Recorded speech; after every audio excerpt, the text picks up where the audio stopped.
안녕하세요 여러분, 하루에 한 번 귀로 듣는 기업 분석 시간입니다. 여러분께서는 지금 전 세계 자본시장에서 가장 뜨거운 블랙홀이 어디인지 아십니까? 바로 일론 머스크의 스페이스X, 그리고 그들이 만들어가는 우주 인터넷망 스타링크입니다. 스페이스X의 기업 가치가 수백조 원을 넘어서고 상장 기대감이 커지자 주식시장은 그야말로 난리가 났습니다. 너도 나도 위성 부품을 만든다거나 우주항공청 수혜주라며 테마주 찾기에 혈안이 되어 있죠. 하지만 여러분, 우리가 주식시장에서 큰돈을 벌기 위해서는 남들이 모두 쳐다보는 곳이 아니라 시선이 닿지 않는 사각지대를 봐야 합니다. 오늘 제가 들려드릴 이야기는 하늘 높이 솟아오르는 위성이 아닙니다. 오히려 그 위성들이 쏟아내는 엄청난 데이터를 묵묵히 받아내야 하는 땅 위에 보이지 않는 인프라에 대한 이야기입니다.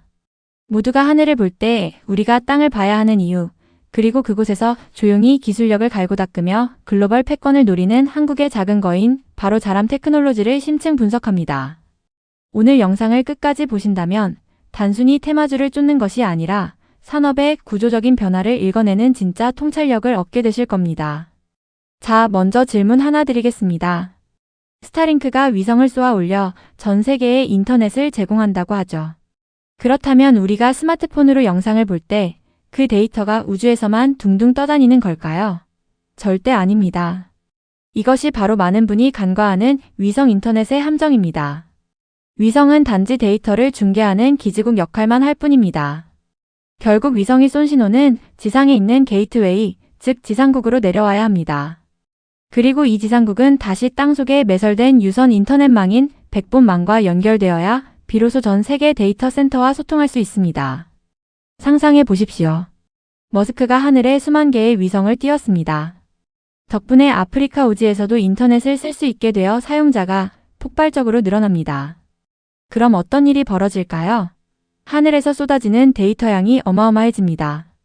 이 데이터를 지상국이 받아서 인터넷망으로 보내줘야 하는데 이 통로가 좁다면 어떻게 될까요? 네, 바로 병목 현상이 발생합니다. 하늘길은 뻥 뚫렸는데 땅 위에 도로가 꽉 막혀버리는 것이죠.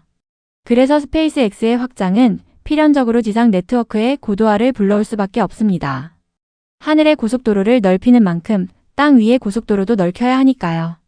이 지상국과 인터넷망을 연결하는 구간을 백홀이라고 부르는데 이 구간의 전송 속도를 획기적으로 높여주는 핵심 반도체가 바로 자람 테크놀로지의 주력 제품 XGSPON입니다.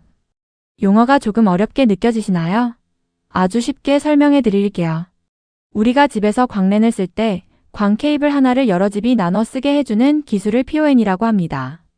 그 중에서도 XGSPON은 지금 우리가 쓰는 기가 인터넷보다 10배나 빠른 10기가급 속도를 구현하는 차세대 기술입니다.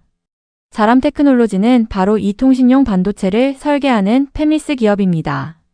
물론 브로드컴이나 마벨 같은 미국의 거대 공룡 기업들도 이런 칩을 만듭니다. 그렇다면 시가총액이 훨씬 작은 자람 테크놀로지가 이 공룡들과 싸워 이길 수 있을까요? 여기서 자람만의 독보적인 무기인 XGSPON 스틱이 등장합니다. 이 제품은 정말 기가 막힌 아이디어 상품입니다. 손가락만한 USB 스틱처럼 생겼는데 이걸 기존에 쓰던 낡은 통신 장비에 꽂기만 하면 됩니다. 그러면 수억 원짜리 장비를 새로 사지 않아도 꽂는 순간 10기가 인터넷 장비로 변신합니다. 통신사 입장에서는 어떻겠습니까? 인프라를 바꾸려면 천문학적인 돈이 드는데 자람에 스틱만 꽂으면 해결되니 비용 절감 효과가 엄청난 거죠. 특히 비용 효율화에 목숨을 거는 위성 사업자들에게는 더할 나위 없는 선택지가 됩니다. 기술적인 이야기를 하나만 더 해보자면 최근 통신시장에서 가장 중요하게 보는 건 바로 전력 소모와 발열입니다. 통신칩은 24시간 내내 켜져 있어야 하죠. 전기를 많이 먹고 열이 나면 유지비가 들고 장비가 커집니다. 자람은 여기서 RISC-10이라는 설계 방식을 도입해 경쟁사 제품보다 전력 소모를 획기적으로 줄였습니다. 자람의 스틱은 국제표준 규격을 만족하는 세계 최초의 제품으로 성능과 효율이라는 두 마리 토끼를 다 잡았습니다. 이것은 수십 년간 한 우물만 파온 연구진의 집념이 만들어낸 강력한 진입 장벽입니다. 이제 여러분이 가장 궁금해하실 현실적인 돈 이야기를 해보겠습니다. 솔직히 말씀드리면 지금 당장의 성적표는 좋지 않습니다. 최근 공시된 2025년 3분기 보고서를 보면 매출은 반토막이 났고 영업 손실을 기록하며 적자로 돌아섰습니다. 표면적인 숫자만 보면 실망스러울 수 있습니다. 하지만 진짜 투자자는 숫자 너머를 봐야 합니다. 매출이 79억 원인 회사가 연구개 발비로만 73억 원을 썼습니다. 벌어들인 돈의 90% 이상을 미래에 쏟아붓고 있다는 뜻입니다.